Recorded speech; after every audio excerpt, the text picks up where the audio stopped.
Hai semuanya, nama saya Aiko Sulaiman dengan NPM 265229190 dari kelas Technopreneurship B yang diampu oleh Bapak Agung Terminanto. Di video ini, saya akan membahas sebuah perusahaan baru yang bergerak di bidang kecantikan yang sedang naik daun, yaitu Sociola. Nah, buat teman-teman yang belum tahu apa itu Sociola, Sociola atau PT Social Bella Indonesia adalah sebuah startup e-commerce yang bergerak di bidang industri kecantikan dari Indonesia yang menjual berbagai produk kecantikan berupa make up, skincare, parfum, dan lain-lain dari berbagai brand lokal maupun brand luar negeri.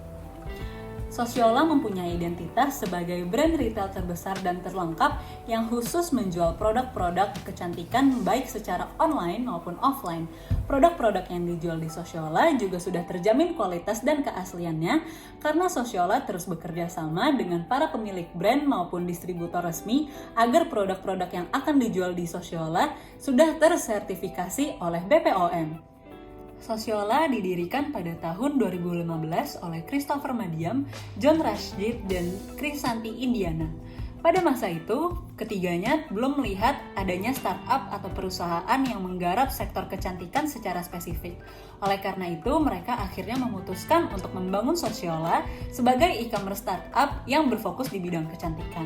Lalu akhirnya pada tahun 2019, Sociola berhasil meraih prestasi atau penghargaan Disruptor Award for the A-List Forbes Indonesia Most Promising Growth Stage Startups 2019 bersama dengan startup-startup lainnya yang sedang naik daun pada masa itu. Nah, apa sih kira-kira kunci kesuksesan dari Sociola hingga saat ini akhirnya dijuluki sebagai number one beauty and personal care e-commerce player in Indonesia? Di sini saya akan menjelaskan beberapa kunci kesuksesan di balik prestasi Sociola. Yang pertama adalah opportunity seeking strategic. Dilansir dari data box yang dapat dilihat di gambar ini, produk kecantikan dan pakaian merupakan produk yang paling diminati dan laris di e-commerce Indonesia. Kondisi ini dimanfaatkan oleh para pendiri Sociola dengan sangat baik, di mana akhirnya mereka melihat peluang dan potensi bidang kecantikan di Indonesia. Oleh karena itu, akhirnya mereka memutuskan untuk membangun Sociola. Yang kedua adalah membangun kepercayaan dari customer.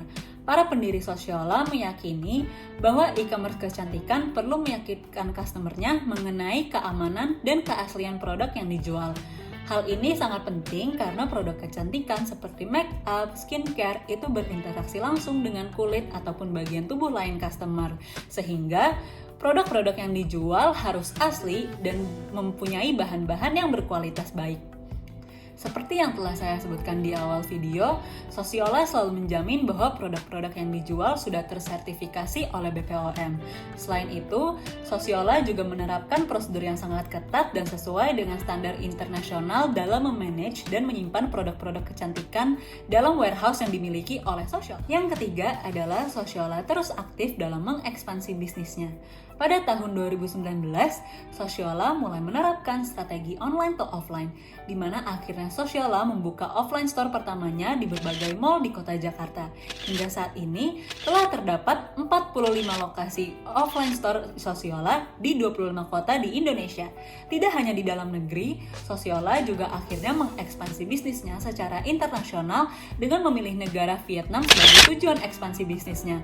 Hingga saat ini, telah terdapat 9 offline store Sociola di negara Vietnam. Karena Sociola merupakan pionir startup e-commerce di bidang kecantikan di Indonesia, Sociola justru memunculkan pesaing baru e-commerce kecantikan di Indonesia seperti Beauty Hall Indonesia. Di tahun ini, Sociola terus berfokus untuk mengekspansi bisnisnya karena dikabarkan startup ini sedang berfokus untuk mengejar status unicorn. Sekian dari saya, bila ada kesalahan mohon dimaafkan. Terima kasih.